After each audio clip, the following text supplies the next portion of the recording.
এই যে বন্ধুরা রান্না হয়ে গেছে। রান্না হতে সব গরম গরম নিয়ে চারজনাই বসে পড়েছি। দেখো 4 থালায় ভাত সাজিয়ে নিয়েছি। এটা আমার কর্তামশায়ের, এটা আমার, এটা বড় ছেলের, এটা ছোট ছেলের। তো 4 জায়গাতেই নিয়ে নিয়েছি।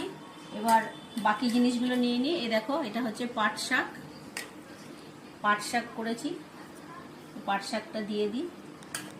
বন্ধুরা আমি পাট শাক এইভাবে রান্না করি, সর্ষে ফোড়ন দিয়ে, সর্ষে আর রসুন ফোড়ন দিয়ে, কাঁচা লঙ্কা চিড়ে, শুকনো লঙ্কা ফোড়নের সাথে শুকনো লঙ্কাও দিয়ে দিই একটা।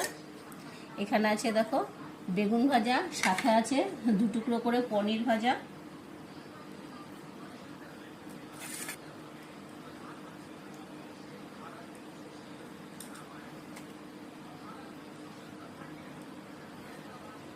বন্ধুরা এই দেখো আজকের রান্না কর্তামশাই করেছে। আজকে আমার শরীরটা বিশেষ একটা ভালো নেই, ঠান্ডা লেগেছে খুব। তো যাই হোক কর্তামশাই বললো আজকে তরকারিটা করবো। আমি বললাম বেশ করো। এই দেখো বন্ধুরা দেখেছো কালারটা দেখো কি দারুণ রান্না হয়েছে। রান্নাটা আমার থেকে বেশ ভালোই করতে পারে। এবার তরকারি সব বাটিতে বাটিতে দিয়ে দিই।